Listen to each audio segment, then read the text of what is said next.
Now that we have the bare bones of our city blocked out, we can start bringing it to life a little with the addition of some cars. This is a great excuse to demonstrate that Railclone is just as useful for scene assembly as it is for parametric modelling. So as we should know by now, Railclone objects need a path. In this demo, we'll use the existing spline that's already used to create the curbs and the pavements. In that way, everything is driven by one set of paths, and changing it will update all of the linked styles. We also need some cars, and I have 3 here that were imported from Chaos Cosmos. Let's build a quick style to distribute them on the streets. So first, we'll create a new Railclone object and call it Railclone Cars. I'm then going to open the style editor and add a new linear generator. Next, I connect a spline node and pick the spline around the perimeter of the pavements. Next, I add a segment node, and I'm going to head over to the deform settings. We never want this car to be sliced, nor do we ever want it to bend to follow the corners, so I'm going to disable the slice and bend options. Now I'm going to pick a car from the scene. There are 2 more cars, so I'm going to clone the existing segment to retain the settings, and then I'm going to pick the other 2 cars from the scene. Now to randomize between these cars, I add a Randomized Operator. I'm going to wire all 3 segment nodes to their inputs. I'm then going to wire the random node to the generator's default input. We'll now have a lot of cars, bumper to bumper, driving rather dangerously on the pavements.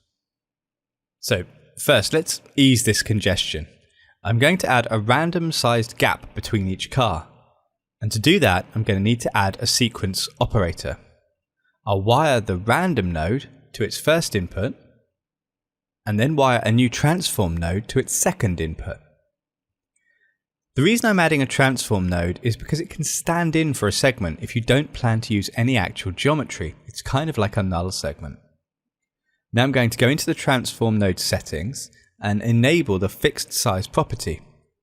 If you increase the X size value, you'll see that you're creating a gap between the cars. Now as you can see, the gap is currently identical between each vehicle, which isn't very realistic. So instead, let's randomize this value by right-clicking on the node and exporting the X fixed size property. Click OK and a new input appears. Now we're going to wire a random number node to this input and then set a minimum and a maximum size for the spaces between the cars. Larger values are going to result in lighter traffic, smaller values are going to give you rush hour traffic. You'll notice that the gaps are still the same, and that's because currently a random number is being generated just once at the start of the array generation, and then the same value is used everywhere. We actually want a new random number to be generated each time this transform node is placed in the array. And to do that, you just change the generate on mode to segment. All good. Now if you find that there is the occasional car crash, then swapping the order of the inputs can help. Just hit the up or down buttons to swap them around. Okay, so now that we've eased the congestion, let's get these vehicles off of the pavements. I'm going to select the generator, and in the General tab you'll find all of the controls that affect the entire array. We can use the Y offset parameter to move the cars into their rightful place on the road. If we get the camera down to a low angle, we can see that the cars aren't actually sitting on the road correctly. If this was a flat road, we could use the Z offset parameter to move them into position, but actually it's got a bit of a camber. So to fix it, I'm going to wire a surface node to the generator's surface input. Now when a surface is present in this input, then the spline is projected down on the Z axis until it hits the surface. Now that takes care of the position, but not the rotation to match the camber. So to rotate the cars to follow the road's camber, all you need to do is to go to the segment settings and then go to the deform tab. Activate the checkbox labelled align Y with surface, and the cars now rotate so that all 4 wheels are on the ground. If we switch to the camera view, we can see that the cars are actually obscuring our view of the building. In Railclone, it's possible to use something called clipping splines to remove segments using a closed path. To demonstrate, I'll draw a closed spline in the top viewport that encloses the area in front of the camera where I'd like to remove the vehicles. Now go back to the Railclone object and add a new spline node to the graph. Pick the spline from the scene. When you wire the spline to the generator's clipping area, you'll see that the cars are removed, and thankfully, because we have slice disabled, the whole car is removed. The clipping area actually has a couple of other modes too, which are worth mentioning while I'm here. For example, you can choose whether the clipping area removes the segments inside its boundary, or instead retains them and deletes everything outside the boundary. You also have 3 options to choose how to handle segments for which slice is disabled. So this is all working great, but unless we have a huge library of 3D cars, it's actually going to be quite easy to spot the repetition of the 3 vehicles. A good way to disguise that though, and get away with using fewer cars like this and saving memory, is to simply randomize their paint colours. And in order to do that, we'll use a Railclone Color Map. So this is going to be a simple setup, and the only challenge you may encounter is identifying the material that's used for the car paint colour.